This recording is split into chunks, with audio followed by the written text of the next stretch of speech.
이사야 2장 1절에서 5절 말씀을 제가 봉독해 드리겠습니다. 아모스의 아들 이사야가 받은 바 유다와 예루살렘에 관한 말씀이라. 말일에 여호와의 전에 산이 모든 산 꼭대기에 굳게 설 것이요 모든 작은 산 위에 뛰어나리니 만방이 그리로 모여들 것이라. 많은 백성이 가며 이르기를 오라 우리가 여호와의 산에 오르며 야곱의 하나님의 전에 이르자. 그가 그의 길을 우리에게 가르치실 것이라. 우리가 그 길로 행하리라 하리니 이는 율법이 시온에서부터 나올 것이요 여호와의 말씀이 예루살렘에서부터 나올 것임이라. 그가 열방 사이에 판단하시며 많은 백성을 판결하시리니 무리가 그들의 칼을 쳐서 보습을 만들고 그들의 창을 쳐서 낫을 만들 것이며 이 나라와 저 나라가 다시는 칼을 들고 서로 치지 아니하며 다시는 전쟁을 연습하지 아니하리라. 야곱 족속아 오라 우리가 여호와의 빛에 행하자. 아멘. 오늘 본문은 하나님이 자기 백성을 위해서 주시는 소망의 말씀입니다. 주님의 소망 안에서 우리가 은혜 누리기를 소원합니다. 우리가 살다 보면 인생길이 이제 길다면 길기 때문에 우리가 어디로 가는지 왜 이렇게 힘든가, 지치고 힘들 때가 있습니다. 조금 긴 길을 차를 타고 가면은 이제 아이들은 묻죠. 언제 가냐? 빨리 갔으면 좋겠다. 도대체 우리 어디 가는 거냐? 이렇게 묻습니다. 그러면 이제 어른들은 이야기를 하죠. 우리가 어디 가는 거고 좀 있으면 가고 그리고 우리가 가야 될 발을 이렇게 설명을 해주고 기대감을 불러일으킵니다. 오늘 말씀은 그런 말씀입니다. 우리가 살면서 좀 힘들고 지칠 때 우리가 가고 있는 곳이 어디인가, 이스라엘 백성들에게 심판의 말씀을 주시면서도 우리가 결국 목적하는 바 하나님께서 이스라엘 백성들을 이끌고 가고자 하시는 곳이 어디인가, 이것을 말씀해 주는 부분입니다. 이사야서 1장에서는 이스라엘의 죄와 심판을 이야기를 합니다. 그리고 오늘 말씀 딱 빼고 그 뒤에 보면 다시 그들의 죄와 심판에 대해서 이야기를 합니다. 그 사이에, 그 안에 심판과 죄에 대한 말씀 사이에 오늘 이 소망의 말씀이 있습니다. 여기에 보면은 갑작스럽게 이렇게 전환하고 왜 이렇게 됐는지 설명하고 그런 것 없이 갑작스럽게 희망찬 이스라엘의 청사진을 보여줍니다. 좀 그래서 흐름이 매끄럽지 않은 느낌이 듭니다. 그런데 사실 이런 흐름은 이사야서를 비롯한 여러 선지서들에서 우리가 발견할 수 있습니다. 그래서 성경은 사람들은 이런 흐름을 보고 이게 끊어진 말씀이라든지 아니면 이렇게 조합하다가 생긴 문제라고 이야기를 하지 않고 우리는 신자들에게 주시는 말씀이기 때문에 하나님의 백성에게 주시는 말씀이기 때문에 계속해서 하나님의 진노와 하나님의 심판의 메시지를 주면은 지쳐서 쓰러지고 절망할 수 있기 때문에 그 사이사이에 정말로 하나님께서 원하시는 바가 무엇인지 하나님의 마음이 무엇인지 이것을 알려주시고 위로와 힘을 주시기 위해서 곳곳에 사이사이에 소망의 말씀과 하나님께서 정말 주님의 백성들에게 원하시는 바가 무엇인가 이것을 알려주는 구성이라고 우리는 이해할 수 있습니다. 그래서 절망 가운데 있는 백성들에게 주시는 하나님의 위로요, 격려입니다. 이스라엘 백성들이 죄로 인해서 심판을 받고 또 파멸을 하고 또 포로로 잡혀갈 것입니다. 하지만 하나님은 이 이스라엘 백성들이 거기서 그냥 멸망하고 사라지길 원하시지 않고 돌아와서 주님의 백성들로 회복되고 다시 주님을 예배하고 주님 안에서 행복한 삶을 살기를 원하십니다. 실제로 회복의 날을 바라보시면서 예비하시면서 준비하시면서 이 말씀을 주고 있는 것입니다. 그러니까 어떤 면에서 심판의 경고와 이 회복의 말씀은 동전의 양면과도 같습니다. 동전의 양면과도 같다는 것은 이것이 하나라는 것입니다.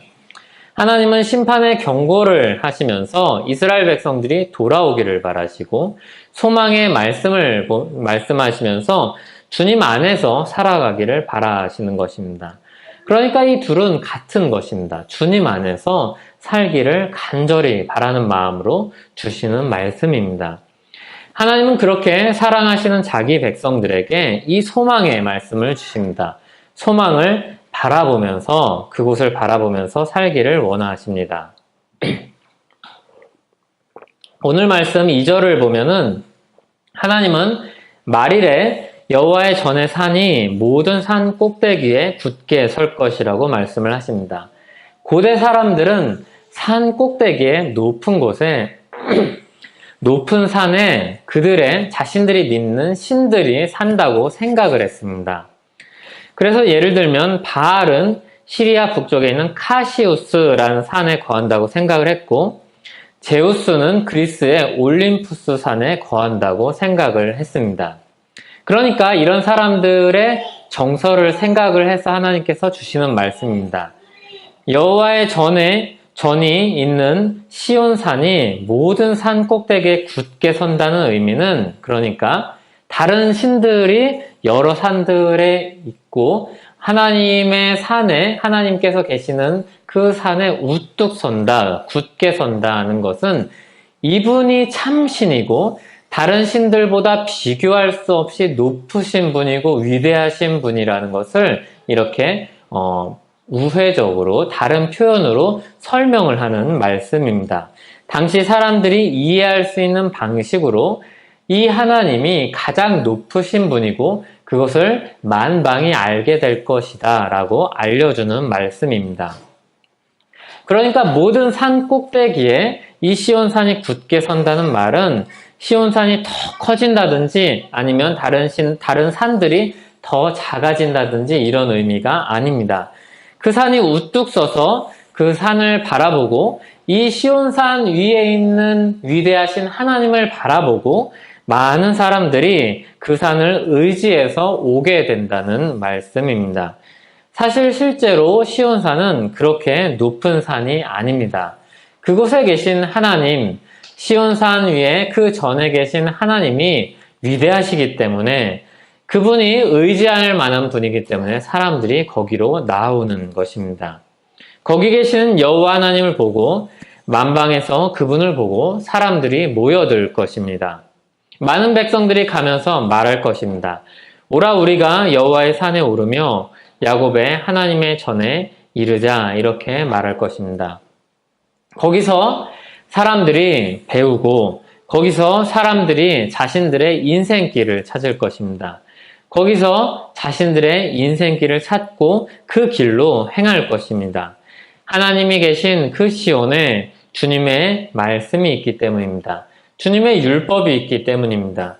주님이 세우신 예루살렘에 하나님의 말씀이 그곳에서 나올 것이기 때문입니다.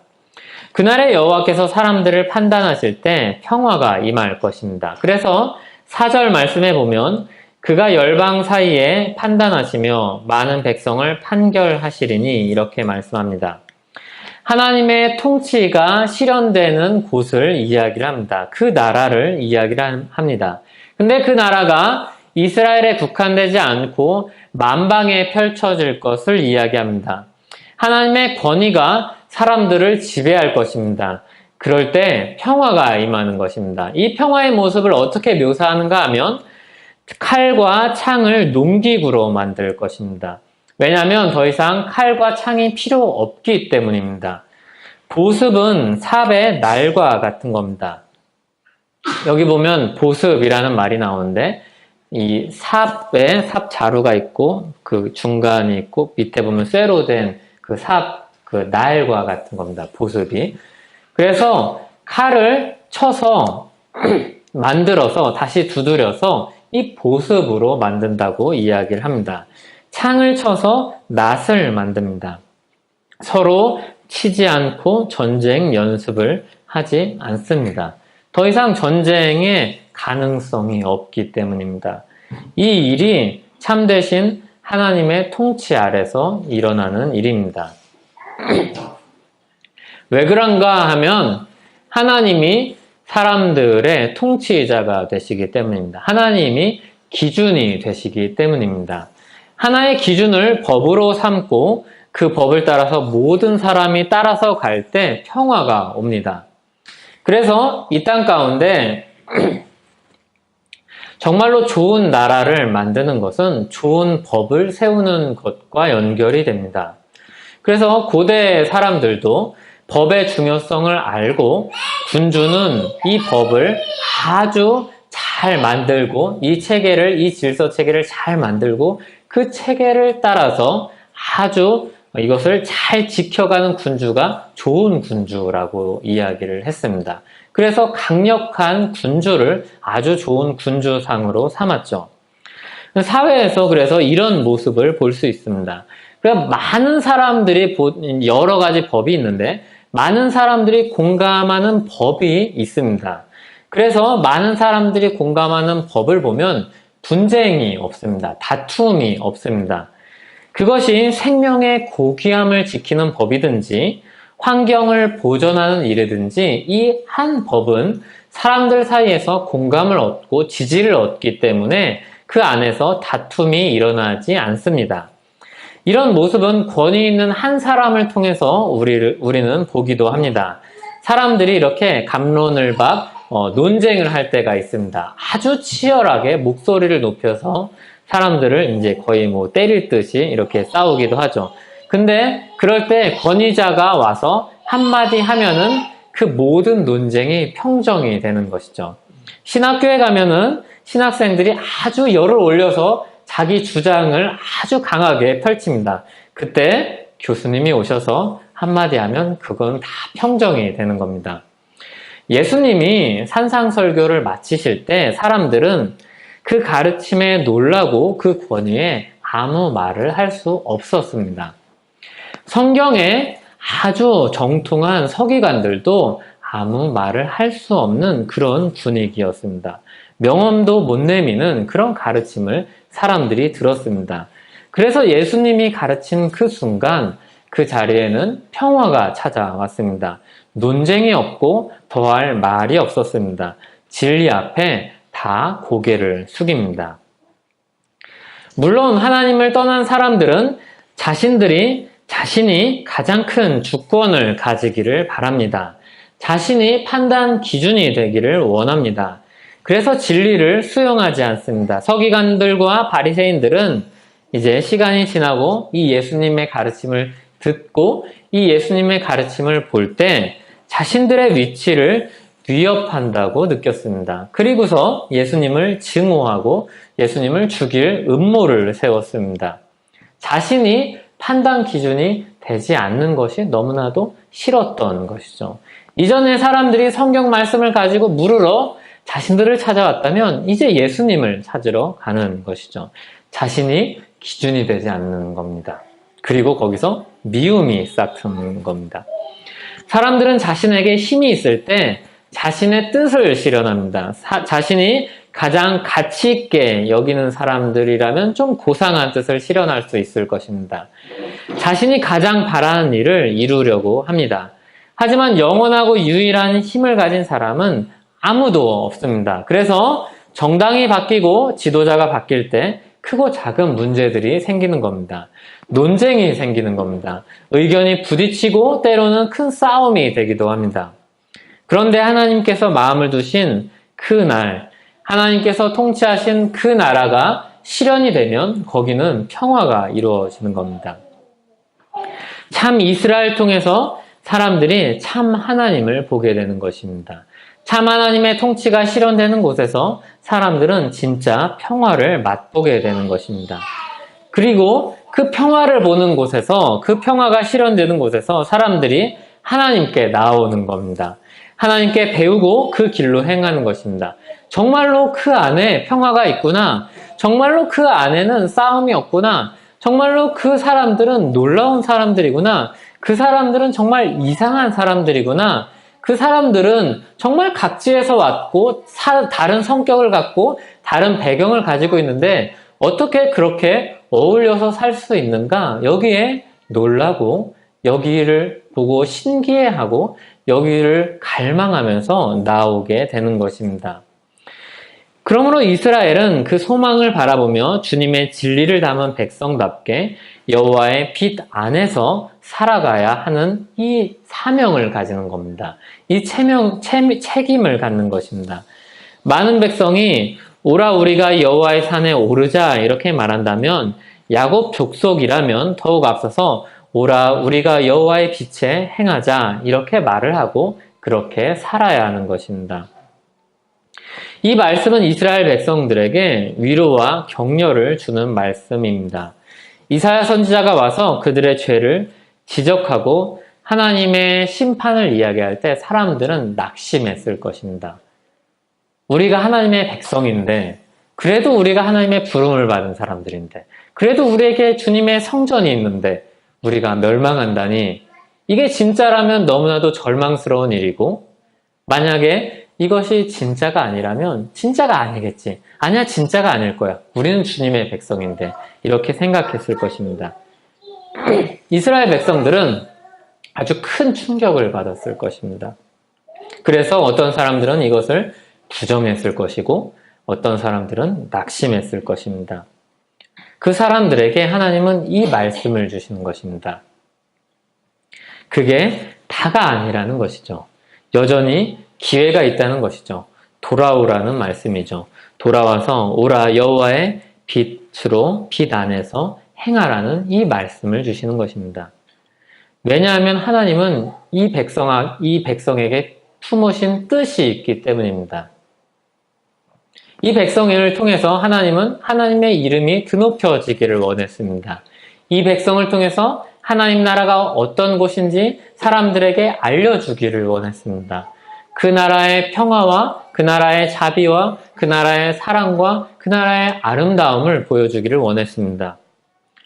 그러므로 이 백성들에게 이야기하는 것이죠. 그 영광의 길로 돌아오라. 그 영광의 길에 서라. 그 영광스러운 날로 돌이키라. 이렇게 위로를 주시는 것입니다. 이 나라가 어떻게 시작했고 어디를 향해서 가는가를 이야기를 해주시는 것입니다.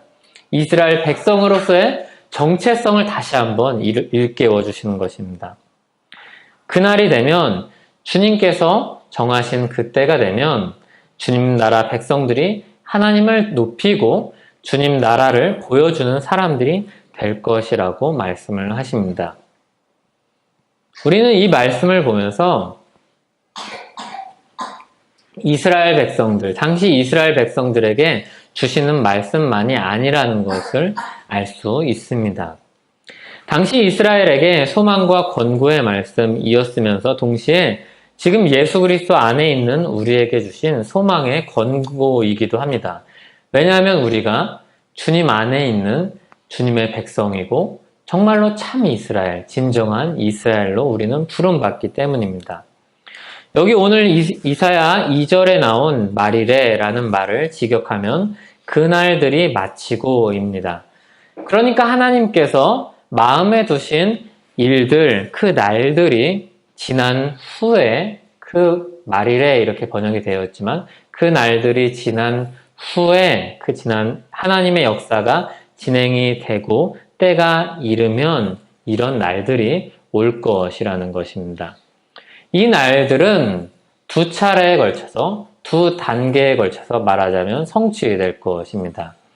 하나는 예수님이 오신 때로부터 하나님 나라가 왔기 때문에 하나님 나라가 시작되었기 때문에 새로운 하나님의 나라가 출발했기 때문에 예수님이 오신 이후로부터 이 날은 시작이 될 것입니다. 이 일은 실현이 될 것입니다. 그리고 주님께서 하늘로 올라가셔서 다시 내려오셔서 주님의 완전한 통치가 온 세상에 이루어진 그 날에 정말로 그 말일에 완전하게 이루어질 것입니다. 우리는 그 사이를 살고 있는 사람들입니다. 그러니까 이 실현이 일부 일어나는 그것들을 보면서 사는 사람들입니다. 하나님의 역사가 진행되고 때가 이르러서 이 날을 우리는 맛보면서 사는 사람들입니다. 지금은 예수님 안에 있는 사람들을 통해서 성령님께서 우리 안에 오셔서 우리 안에서 이 나라를 이루어 가십니다. 이 나라를 맛보게 하시고 보여주십니다. 이스라엘을 향한 하나님의 심판이 끝나고 포로로 잡혀간 이스라엘이 돌아옵니다. 이때 이 일이 조금 실현되었겠죠. 그리고 하나님이 말씀하시지 않는 침묵기가 400년이 이어집니다. 그리고 예수님이 오십니다. 새로운 하나님 나라를 세울 왕이신 예수님이 오십니다. 예수님이 십자가에서 죽으시고 부활하신 후에 하늘로 올라가십니다. 그리고 성경은 하늘로 올라가신 예수님이 하나님 보좌 우편에서 온 세상을 다스린다 이렇게 가르치고 있습니다. 이런 날들 후에 성령이 오셔서 교회를 세우신 그 오순절이 옵니다. 교회가 세워집니다. 예수 그리스도의 통치가 온 세상에도 있지만 감추어져서 온 세상에 나타나고 있지만 보여지고 있지만 알 수 있는 사람들이 그것들을 발견하지만 주님의 통치가 아주 눈에 보이게 아주 분명하게 드러나는 곳은 바로 교회였습니다. 그래서 교회 안에 싸움이 그쳤습니다. 이 교회 이전부터 예수님이 계신 곳에는 싸움이 그쳤는데 신분이 다르고 그리고 적대적인 세력, 적대적인 서로 다른 당파에 있던 사람들, 서로 다른 관점을 가지고 있던 사람들, 서로 다른 생각을 가지고 있던 사람들이 예수님 안에서 한 제자가 되었습니다. 그리고 교회가 세워질 때 예수님 안에서 한 교회가 되었습니다. 분쟁이 없어지고 평화가 찾아왔습니다. 그리고 많은 사람들이 그 놀라운 일을 보고 주님의 복음을 보고 그 복음을 경험하기 위해서 많은 사람들이 교회로 들어왔습니다. 예수 그리스도의 통치를 받을 때 이들은 주님의 교회는 평화를 누렸습니다. 정말로 서로가 서로를 싸우기보다 자기 것을 주장하기보다 자기 것을 오히려 내어놓고 서로를 배려하고 살아가는 그 일이 일어났습니다. 예수 그리스도 안에서 우리는 하나님의 평안을 얻습니다. 예수님은 성령님이 오실 때 이 평안을 주시겠다고 약속을 하셨습니다. 마치 하나님께서 이사야서에서 말일에 이런 일이 있을 것이다 라고 이렇게 하면 이런 날들을 줄 것이다 라고 이야기하지 않고 이런 일들이 말일에 있을 것이다 라고 약속을 하신 것처럼 말씀을 하신 것처럼 예수님은 성령이 오실 때 이 평안을 주시겠다고 약속하셨습니다. 요한복음 14장 27절 말씀입니다. 평안을 너희에게 끼치노니 곧 나의 평안을 너희에게 주노라. 내가 너희에게 주는 것은 세상이 주는 것과 같이 아니하니라. 너희는 마음에 근심하지도 말고 두려워하지도 말라. 아멘. 이 평안은 정말 세상이 줄 수 없는 평안이었습니다. 왜냐하면 이 평안은 하나님과의 사이에서 생기는 평안이고 관계에서 오는 평안이고 그리고 이 평안은 하나님과 화목한 관계를 기반으로 해서 사람들 사이에서 얻게 되는 평안이기 때문입니다. 그러니까 세상에서는 얻을 수 없는 평안이었습니다. 모든 사람들은 죄 때문에 하나님과의 관계가 깨어졌습니다. 거기서 모든 문제가 시작됩니다. 앞서 말씀드린 것처럼 사람들은 다 자기 주장을 하면서 삽니다. 자기를 위한 생각을 합니다. 자기를 위한 인생을 삽니다. 하지만 사람은 신이 아니기 때문에 신의 자리에 설 수가 없습니다. 하나님의 자리를 차지할 수 없습니다. 그런 능력을 차지할 수가 없습니다. 그런데 욕심을 내죠. 신과 같이 되기를 바라죠. 내가 내 힘으로 다 살고 내 힘으로 모든 것을 내가 원하는 대로 하기를 원합니다. 그래서 때로는 신을 사람처럼 묘사를 해서 신을 자기 수준으로 사람 수준으로 끌어내립니다. 그래서 세상에 있는 신들을 보면 다 대부분 많은 신들이 사람과 유사한 모습을 가지고 있습니다. 그렇게 신과 함께 어깨를 나란히 하려고 하죠. 때로는 자신을 신격화합니다. 이것은 신격화하는 일은 많은 독재자들이 했던 일입니다. 지금도 그런 일들이 벌어지죠. 돈으로 또는 자기가 가진 위치로, 자기가 가진 지혜로 자신을 높이고 그렇지 않은 사람들에게 불이익을 주고 자기를 높이는 사람들에게 이익을 줍니다. 돈이 많으면 많을수록 위치가 높으면 높을수록 그 정도가 더욱더 세지는 거죠. 한편 그런 사람들은 하나님 앞에서 진노를 쌓아가고 있습니다. 삶이 자기 뜻대로 되면 될수록 이 사람들은 하나님 앞에서 청산할 일이 많아지는 것입니다. 그래서 하나님과 이 죄로 인해서 깨어진 관계를 가리켜서 에베소서는 진노의 자녀라 이렇게 이야기합니다. 하나님 밖에 있는 사람이다. 하나님 밖에 있는 사람이기 때문에 그냥 그냥 너는 너 나는 나가 아니라 원수된 관계다라고 이야기를 합니다. 하나님의 진노의 형벌을 곧 받을 사람이다라고 이야기를 합니다. 그래서 소망이 없고 하나님도 없는 자입니다. 하나님의 진노 아래에 있는 자입니다. 그런데 예수님이 이 관계를 바꾸는 것입니다. 예수님이 이 관계를 화목하게 하는 것입니다. 사람 손을 붙잡고 그리고 하나님 손을 붙잡고 말하자면 이 손을 맞잡게 하는 것입니다. 사람들이 이사야서 말씀에서처럼 오직 시온에서 하나님이 특별하게 자신의 역사를 두셔서 자신의 말씀을 두시고 이 역사적인 경험을 통해서 자신을 계시하셨던 시온과 예루살렘을 통해서 사람들이 이 평안과 이 진리와 이 하나님과 회복된 관계를 얻을 수 있게 하신 것처럼 예수님께서 주님의 그런 역사를 이루고 그리고 이 화목하게 하는 이 일들을 이루십니다. 오직 예수 그리스도 안에만 이 관계가 살아납니다. 구약의 이스라엘에서 시온과 예루살렘 안에서만 주님을 만날 수 있는 통로가 되었던 것처럼 예수 그리스도 안에서만 하나님과 화목할 수 있는 관계가 살아납니다. 이 말씀이 에베소서 2장 13절에서 16절입니다. 제가 읽어드리겠습니다. 이제는 전에 멀리 있던 너희가 그리스도 예수 안에서 그리스도의 피로 가까워졌느니라. 그는 우리의 화평이신지라 둘로 하나를 만드사 원수된 것 곧 중간에 막힌 담을 자기 육체로 하시고 법조문으로 된 계명의 율법을 폐하셨으니 이는 이 둘로 자기 안에서 한 새 사람을 지어 화평하게 하시고 또 십자가로 이 둘을 한 몸으로 하나님과 화목하게 하려 하심이라. 원수된 것을 십자가로 소멸하시고 원수가 되어서 중간에 담이 쌓였습니다. 담이 쌓였는데 너무 높은 거죠. 너무 두꺼운 거죠. 깨뜨릴 수가 없는 거죠. 불도저를 가져와도 포크레인을 가져와도 넘을 수 없는 그 담을 예수님께서 육체로 이 벽을 허무시는 겁니다. 정말로 육체로 이 담을 허무시는 겁니다. 정말로 온 몸을 다 던져서 이 벽을 허무시는 것이죠. 십자가로 이 벽을 허무시는 것이죠. 하나님과 나 사이에, 사람 사이에 있는 담은 무엇입니까? 그 담은 죄입니다. 죄의 문제입니다. 이 죄 문제를 아무도 무너뜨릴 수가 없는 것이죠. 이 죄 문제를 아무도 해결할 수가 없는 것이죠.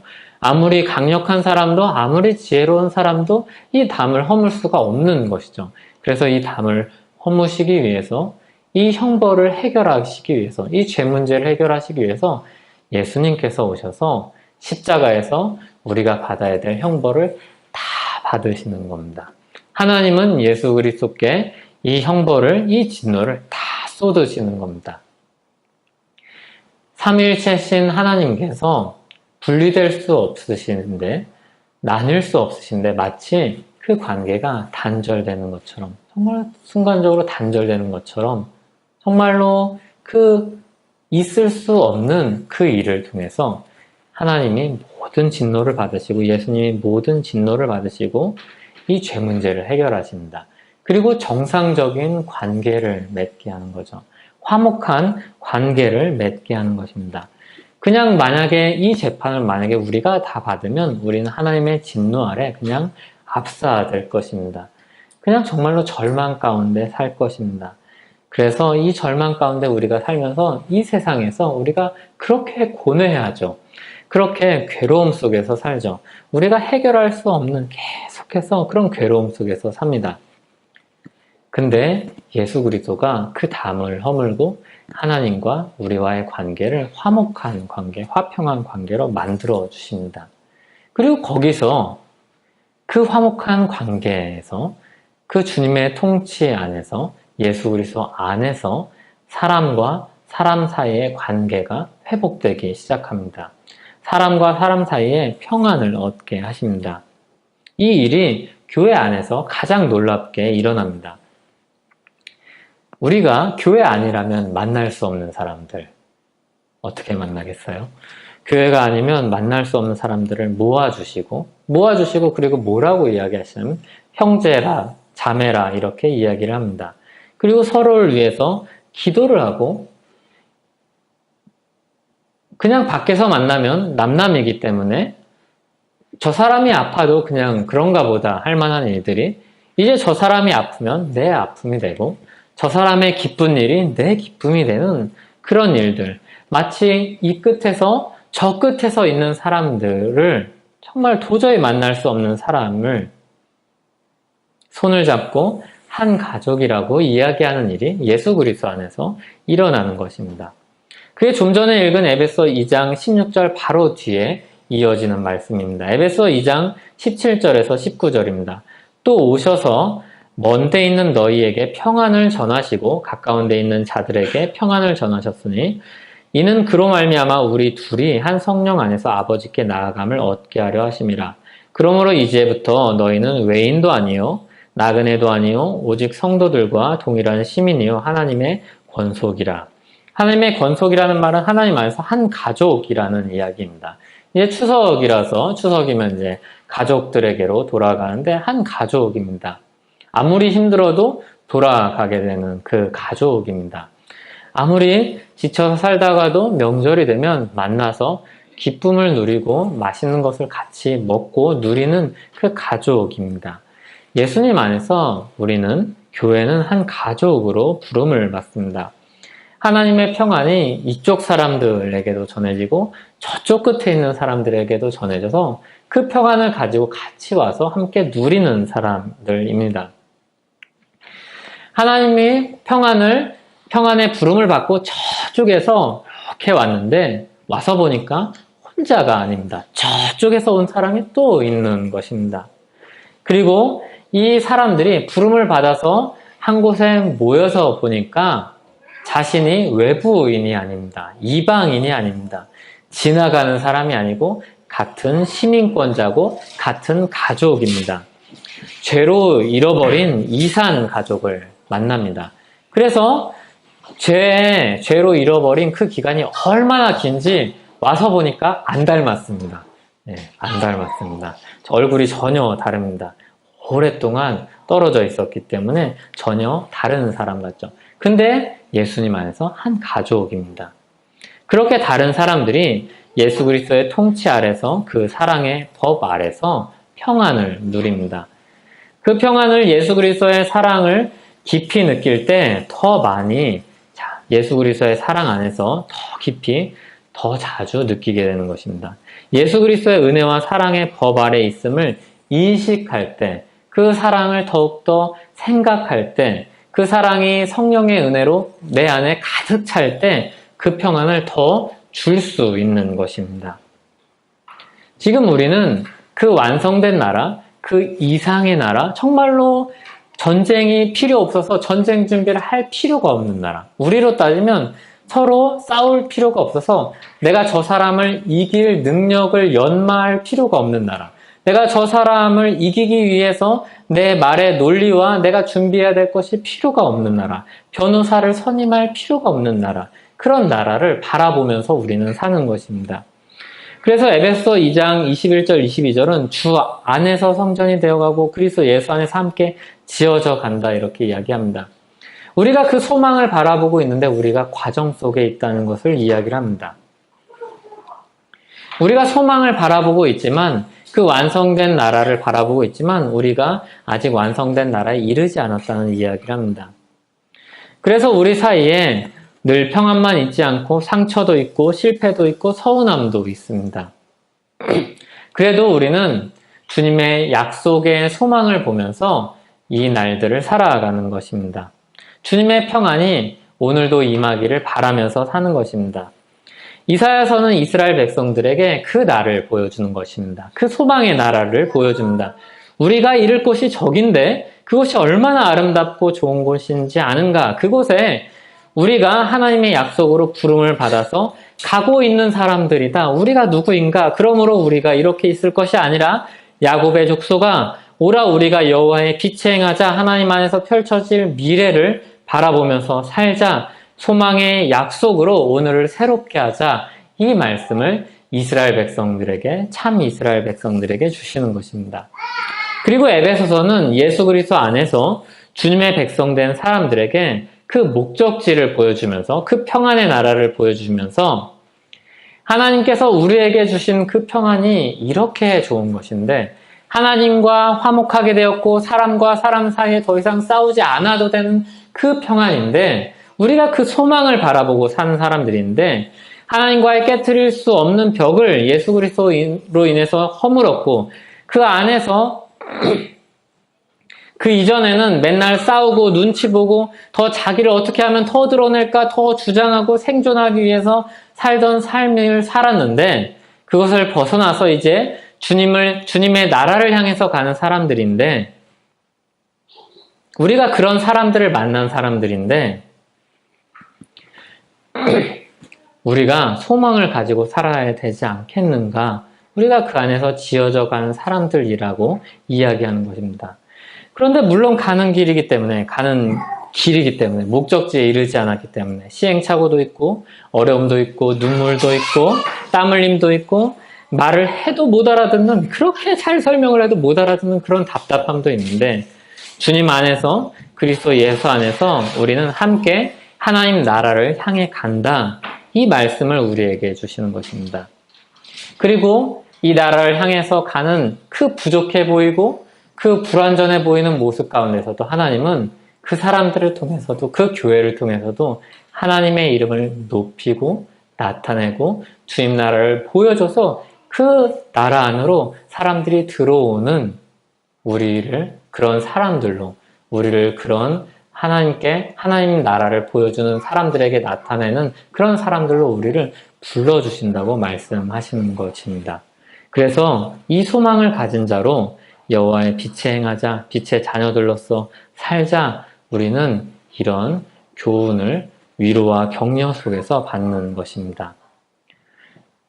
우리가 그 길로 가는 그 목적지를 향해서 가는 사람들입니다. 그 안에서 서로에게 평안을 주고받는 그런 형제요 자매가 되기를 바랍니다. 그런 교회로 우리를 세워주시기를 기도합니다. 그리고 이제 추석입니다. 가족들에게 가서 그 평안을 전하는, 평안을 경험하게 해주는 우리가 될 수 있도록 기도하고 싸우지 않고 큰 소리 내지 않고 더 좋은 말, 더 선한 말, 더 섬기고 돌아오는 저와 여러분이 되기를 간절히 바랍니다. 같이 기도하겠습니다. 하나님 아버지 감사합니다. 우리가 주님의 평안을 받은 사람입니다. 이제 하나님과의 관계가 깨어졌던 관계가 회복되었고 주님 안에서 우리가 회복된 관계, 평안을 누리는 관계로 살아가는 사람들입니다. 주님, 우리가 이 땅 가운데서 살 때 그 평안의 복음을 전하는 사람 되게 하여 주시옵소서. 주님, 우리가 가족들과 있을 때, 또 세상에서 있을 때, 우리가 그 평안의 복음을 전하는 사람으로 살게 하여 주시옵소서. 능력을 주시옵소서. 우리가 지칠 때 그 소망을 다시 바라보게 하여 주시옵소서. 우리가 어디를 향해서 가는지 다시 한번 깨닫게 하여 주시옵소서. 예수님의 이름으로 기도하옵나이다. 아멘.